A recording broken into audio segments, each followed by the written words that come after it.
আজকের ক্লাসে তোমাদের সবাইকে স্বাগতম। আমাদের আজকের ক্লাস হচ্ছে ষষ্ঠ শ্রেণীর গণিত বইয়ের দ্বিতীয় অধ্যায়ের অনুপাত ও শতকরা নিয়ে। তো আসো আমরা দেখে নেই আমাদের স্ক্রিনে দেওয়া আছে অনুপাত কী।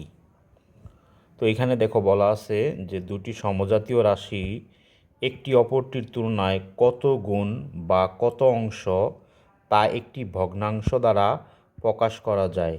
এই ভগ্নাংশটিকে রাশি দুটির অনুপাত বলে। তাহলে মূলত অনুপাত হচ্ছে তুলনা করা একটা রাশি অপর রাশি থেকে কত গুণ বড় বা কত গুণ ছোট, এবং এই তুলনাটিকে যদি আমি একটা ভগ্নাংশ দ্বারা প্রকাশ করি তাহলে তাকে অনুপাত বলা হবে। আসলে ছোট্ট একটি উদাহরণের সাহায্যে আমরা তোমাদেরকে এই অনুপাতটা কী সেটা বুঝিয়ে দিচ্ছি। তুমি ধরো যে ঘরে বসবাস করো, এই ঘরটা যদি আয়তকার আকৃতির কোনো ঘর হয়, আমি ধরে নিলাম আমাদের এই ঘরের দৈর্ঘ্য হচ্ছে 10 মিটার আর প্রস্থ হচ্ছে 5 মিটার। এখন আসো আমরা যদি এই রাশিটাকে তুলনা করি যে আমাদের এই প্রস্থের কত গুণ হচ্ছে দৈর্ঘ্য। তোমরা দেখেই বুঝতে পারছো, আমরা যদি প্রস্থকে 2 দ্বারা গুণ করি তাহলে আমরা কি পাবো? দৈর্ঘ্য পাবো। তো আমাদের বলাই ছিল যে একটি অপরটির তুলনায় কত গুণ বা কত অংশ তা একটি ভগ্নাংশ দ্বারা যদি প্রকাশ করা যায়। এখন এটিকে যদি আমরা একটা ভগ্নাংশ দ্বারা প্রকাশ করি, আসলে আমরা চাইলে এটাকে এইভাবে লিখতে পারি 10/5। তাহলে এই যে ভগ্নাংশটি, এই ভগ্নাংশটি হচ্ছে আমাদের অনুপাত। তাহলে আমরা বলতে পারি আমাদের প্রস্থ থেকে দ্বিগুণ হচ্ছে আমাদের দৈর্ঘ্য, অথবা দৈর্ঘ্য যেই 10 মিটার আছে তার অর্ধেক হচ্ছে আমাদের প্রস্থ। এটাই হচ্ছে আমাদের এই দুটা রাশির তুলনা করা, এবং এই তুলনাটাকে যদি আমরা ভগ্নাংশ আকারে প্রকাশ করি তাহলে এটাই হচ্ছে আমাদের অনুপাত। তো অনুপাতকে সাধারণত এইভাবে প্রকাশ করে 10/5। তো তোমরা মনে রাখবা এই দুটোর কিন্তু নাম আছে, এটাকে বলা হয় পূর্ব রাশি আর এই 5কে বলা হবে উত্তর রাশি। আশা রাখি তোমরা এই অনুপাতটা বুঝতে পেরেছো। তো আরেকটি কথা মনে রাখো যে অনুপাতের কোনো একক নেই। কেন একক নেই? তুমি দেখো আমরা যখন এখানে 10/5 অর্থাৎ এই ঘরের দৈর্ঘ্য প্রস্থের তুলনাকে এই ভগ্নাংশ আকারে লিখেছি, তাহলে এটাকে লিখলে কিন্তু এভাবে লেখা যায়। দেখো 10 মিটার বাই হচ্ছে আমাদের 5 মিটার। এখন এই মিটারে মিটারে আমাদের কাটা যাবে, আর 5 দ্বারা এটাকে ভাগ করলে আমাদের কত আসবে? 2 আসবে। তাহলে এখানে আমাদের কোনো একক থাকবে না।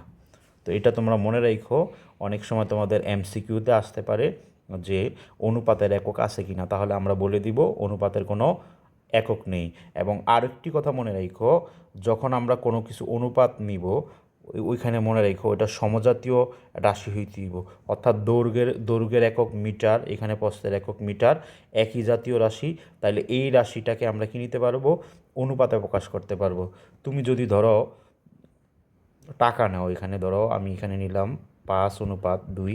এখন এটাকে যদি আমি টাকা বলি, এটাকে যদি টাকা বলি তাহলে এটাকেও টাকা বলতে হবে।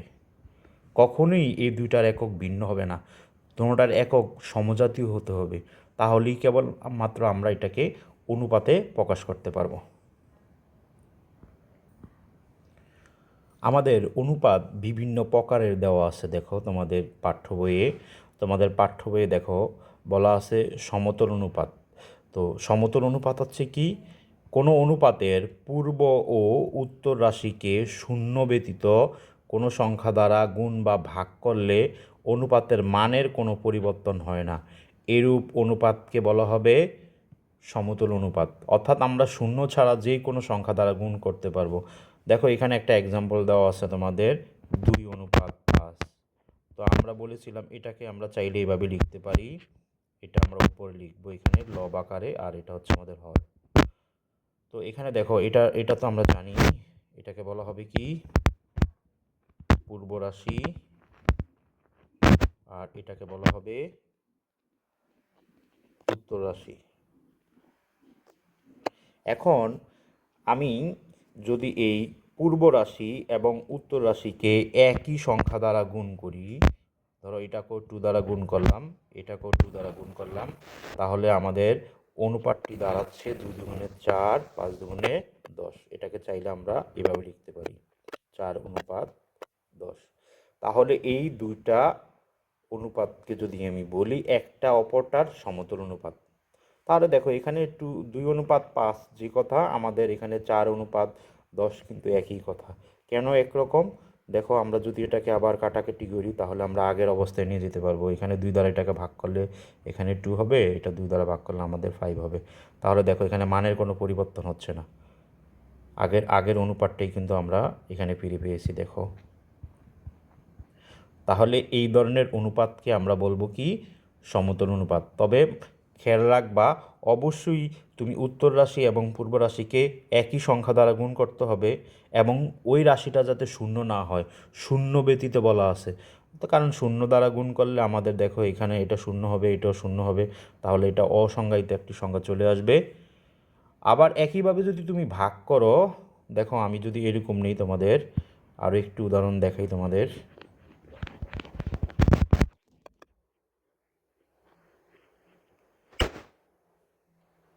দেখো আমরা যদি এরকম নিই 10:20, তাহলে এটাকে চাইলে আমরা 10/20 আকারে লিখতে পারি। এখন দেখো আমি যদি এই 10কে 5 দ্বারা ভাগ করি, দেখো, বা আমি 10কে 10 দ্বারাও যদি ভাগ করি তাহলে এটা আমাদের 1 আসবে। এটাকে যদি আমি 10 দ্বারা ভাগ করি, এটাকে যদি 10 দ্বারা ভাগ করি তাহলে আমাদের 2 আসবে। তাহলে এই অনুপাতটি হবে আমাদের 1/2, অর্থাৎ 1:2। তাহলে এই 10:20 যে কথা, 1 অনুপাত অর্থাৎ 1:2 একই কথা। অর্থাৎ এই অনুপাত দুটাকে কি বলা হবে? একটা অপরটার সমতুল অনুপাত বলা হবে। আশা রাখি তোমরা সমতুল অনুপাতটা বুঝতে পেরেছো। তারপর দেখো বলা আছে সরল অনুপাত। অনুপাতে দুটি রাশি থাকলে তাকে সরল অনুপাত বলে। অনুপাতে দুটি রাশি থাকলে তাকে সরল অনুপাত বলে। সরল অনুপাতে প্রথম রাশিকে পূর্ব রাশি এবং দ্বিতীয় রাশিকে উত্তর রাশি বলা হয়। তাহলে দেখো এখানে অনুপাতে দুটি রাশি আছে, একটা হচ্ছে আমাদের 3, আরটা হচ্ছে কত? 5। তাহলে এটাকে বলা হবে কি সরল অনুপাত। এখানে 3 হলো আমাদের পূর্ব রাশি আর 5 হলো আমাদের উত্তর রাশি। তাহলে এটাকে আমরা বলতে পারি এটা হচ্ছে আমাদের একটি সরল অনুপাত। সরল অনুপাত হইতে গেলেই আমাদের কি লাগবে? দুটা রাশি লাগবে। দেখো এখানে 3 একটা রাশি, আমাদের 5 একটা রাশি। আর আমরা তো বলেইছিলাম যে আমাদের 3কে বলা হবে কি পূর্ব রাশি, আর এটাকে বলা হবে আমাদের উত্তর রাশি।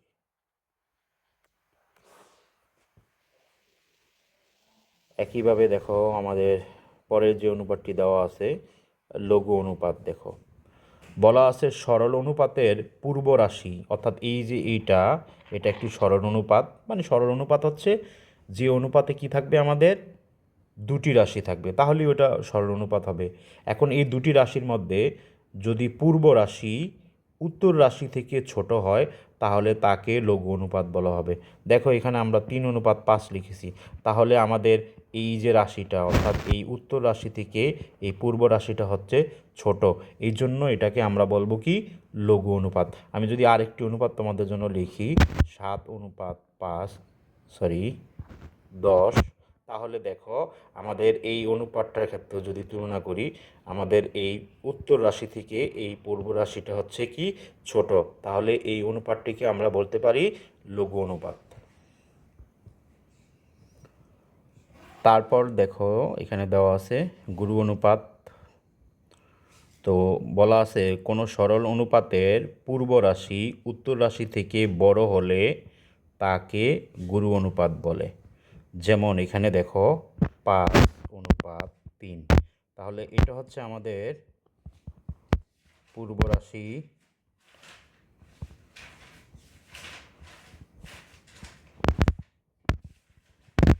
এটা হচ্ছে আমাদের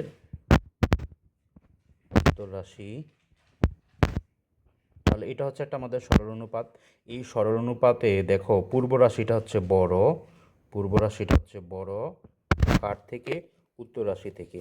যদি এই ধরনের সরল অনুপাত দেওয়া থাকে তাহলে আমরা এটাকে বলবো গুরু অনুপাত। অর্থাৎ গুরু হচ্ছে বড় আর কি, বড়জন। তাহলে বড়জনরে আমরা সাধারণত কোথাও বসতে দিলে প্রথমে বসতে দিই। দেখো এখানে আরেকটি উদাহরণ যদি দিই আমরা, 7:4, তাহলে দেখো এখানে এখানে আমাদের যে পূর্ব রাশিটা আছে এটা বড় দেওয়া আছে, আমাদের উত্তর রাশিটা ছোট দেওয়া আছে। তাহলে এই লঘু অনুপাত আর গুরু অনুপাতের মধ্যে তফাৎ হচ্ছে, মনে রাখবা এটা দ্বারা মনে রাখো, গুরু অনুপাত হচ্ছে বড় বোঝাবে প্রথম যেই রাশিটা দেওয়া থাকবে, অর্থাৎ যে পূর্ব রাশিটা দেওয়া থাকবে এটা বড় থাকবে, আর লঘু অনুপাতে এটা ছোট থাকবে।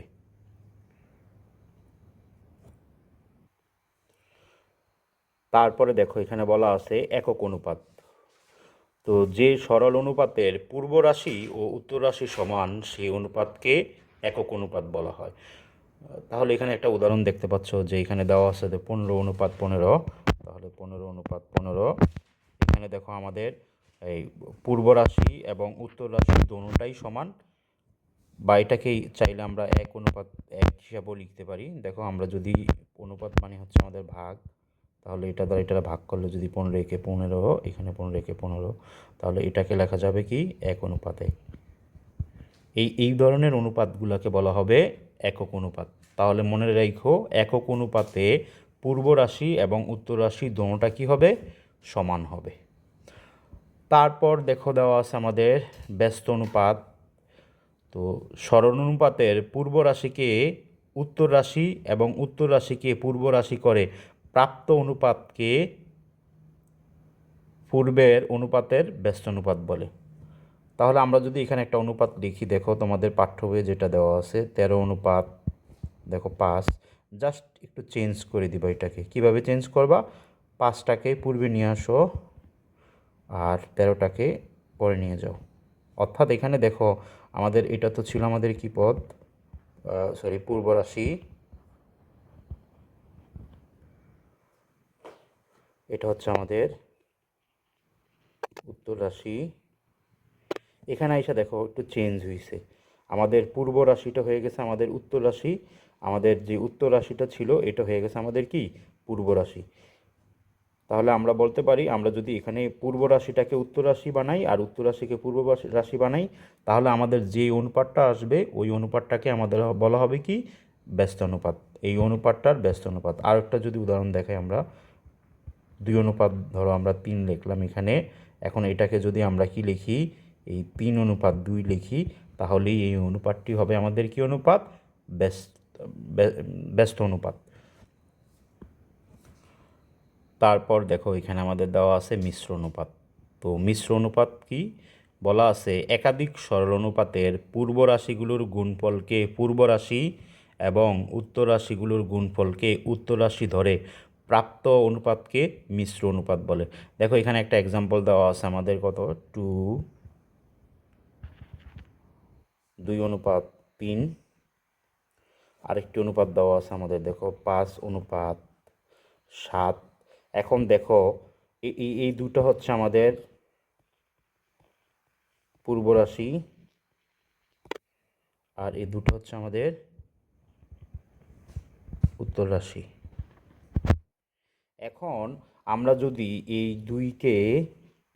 দুইকে 5-এর সাথে গুণ করি, তাহলে দেখো কি হবে, 2 × 5 = আসবে আমাদের কত? 10 আসবে। আর এই 3-এর সাথে যদি আমরা 7 গুণ করি, তাহলে 3-7 আসবে আমাদের 21। এখন এই দুটোকে যদি আমরা এভাবে লিখে দিই 10:21, তাহলে আমরা যেই অনুপাতটি পাবো সেই অনুপাতটিকে বলা হবে আমাদের কি মিশ্র অনুপাত। তাহলে এটাকে চাইলে আমরা একটু সুন্দর করে এভাবে লিখতে পারি, যে 2:3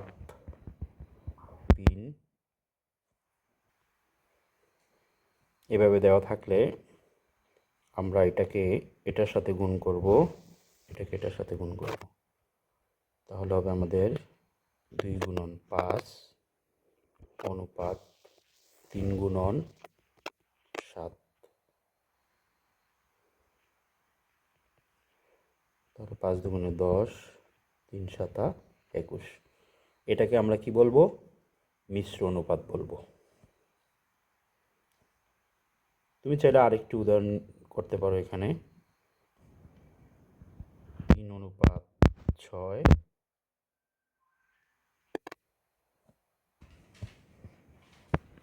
4:5। তাহলে এটাকে কি করবো আমরা? এটাকে আমরা 3 দ্বারা গুণ করব, অর্থাৎ এই পূর্ব রাশির সাথে পূর্ব রাশি গুণ হবে আর উত্তর রাশির সাথে উত্তর রাশি গুণ হবে। তো 3×4, 6×5,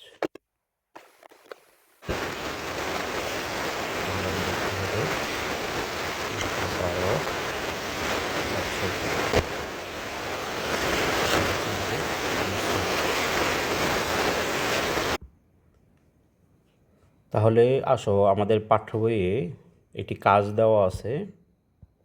তো 1 নম্বর কাজে কি বলা আছে দেখো, বলছে এখানে 4:9 ব্যস্ত অনুপাতে রূপান্তর করার জন্য বলা হয়েছে। তো একটু আগেই তোমাদেরকে বলেছি ব্যস্ত অনুপাত মানে হচ্ছে কি, আমরা জাস্ট রাশিটাকে চেঞ্জ করে দেবো। এখানে এই 4কে 9-এর জায়গায় নিয়ে যাব আর 9কে 4-এর জায়গায় নিয়ে আসবো, অর্থাৎ পূর্ব রাশি চলে যাবে উত্তর রাশির কাছে, উত্তর রাশি চলে যাবে পূর্ব রাশির কাছে। তাহলে এটা দেওয়া আছে আমাদের 4:9, তাহলে এটা হবে আমাদের 9:4। এটাই হচ্ছে আমাদের কি ব্যস্ত অনুপাত। 2 নম্বর যেটা বলা আছে এখানে দেখো, বলছে নিম্নের অনুপাতগুলোর পূর্ব রাশি ও উত্তর রাশি নির্ণয় করো। খুবই সহজ, দেখো আমি একটি দেখিয়ে দিচ্ছি এখান থেকে, যে আমাদের 4:11, তাহলে আমরা বলতে পারি এই 4 হচ্ছে আমাদের পূর্ব রাশি আর এখানে 11 হচ্ছে আমাদের উত্তর রাশি। তো তোমরা এইভাবে লেখা দিও, এখানে 4 হচ্ছে পূর্ব রাশি আর 11 হচ্ছে আমাদের উত্তর রাশি।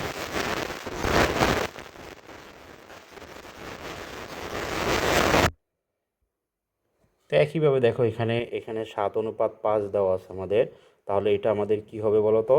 এখানে 7 হচ্ছে আমাদের পূর্ব রাশি আর 5 হচ্ছে আমাদের উত্তর রাশি। এখানে গ নম্বরে 19:21 আছে, তাহলে 19 হচ্ছে আমাদের পূর্ব রাশি, 21 হচ্ছে আমাদের উত্তর রাশি। তারপর বলছে দেখো এখানে 3 নম্বরে বলছে নিম্নের অনুপাতগুলোর মধ্যে কোনটি একক অনুপাত। তো আমরা জানি একক অনুপাত হচ্ছে যে অনুপাতের পূর্ব রাশি এবং উত্তর রাশি একই রকম থাকবে, একই সংখ্যা থাকবে।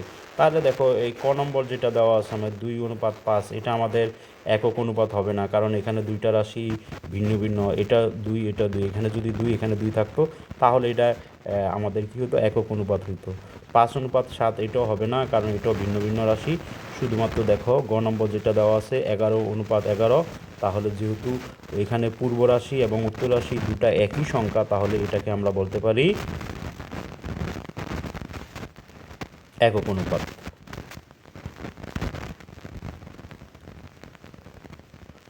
তারপর বলা আছে নিম্নের অনুপাতগুলোকে লঘু এবং গুরু অনুপাতে ভাগ করো। তাহলে দেখো এখানে ক নম্বরটা যে দেওয়া আছে আমাদের, আমরা ক নম্বরে বলতে পারি, বা এটা আমরা একটু লিখতে পারি এখানে একটা চার্ট আকারে।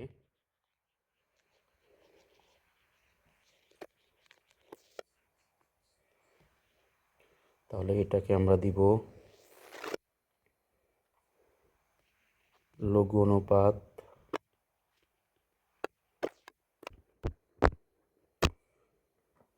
এটা হচ্ছে আমাদের গুরু অনুপাত।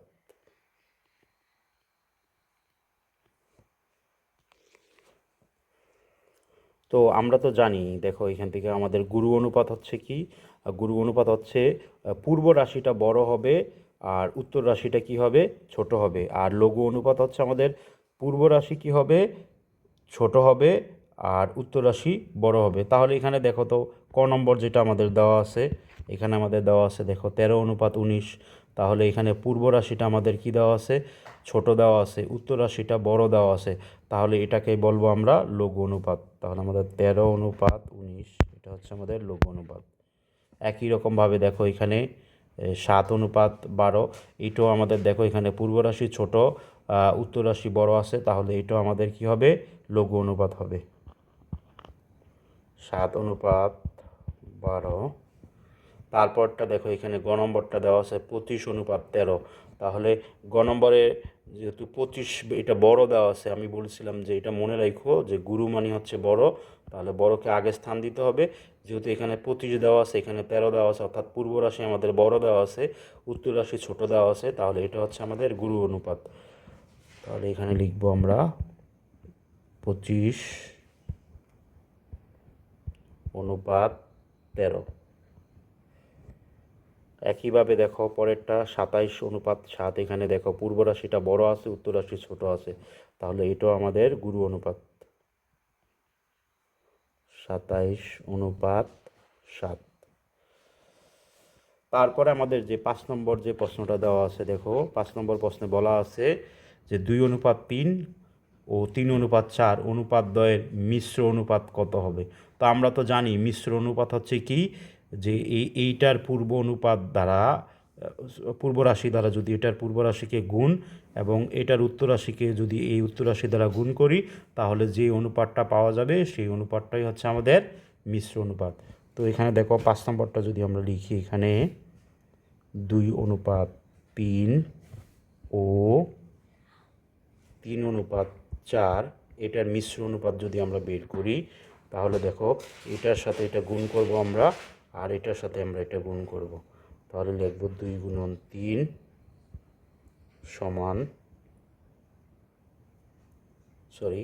অনুপাত 3:4, 3 × 4। তাহলে দেখো 3 × 6 অনুপাত 3 × 12। এই যে অনুপাতটা দেওয়া আছে, তাহলে এই অনুপাতগুলোর মিশ্র অনুপাত হচ্ছে আমাদের 6:12। তো আশা রাখি তোমরা বুঝতে পারছো। তোমাদের পাঠ্য বইয়ে এই আলোকে কয়েকটি অঙ্ক দেওয়া আছে, তোমরা বাসায় চেষ্টা করবে। এবং আমি পরবর্তীতে আরেকটি ক্লাস নিয়ে আমাদের যে শতকরা অংশটুকু আছে এবং অনুশীলনী যে অঙ্কগুলো বাকি আছে সেই অঙ্কগুলো সমাধান করে দেওয়ার চেষ্টা করব। সেই পর্যন্ত তোমরা সবাই ভালো থাকো, সুস্থ থাকো।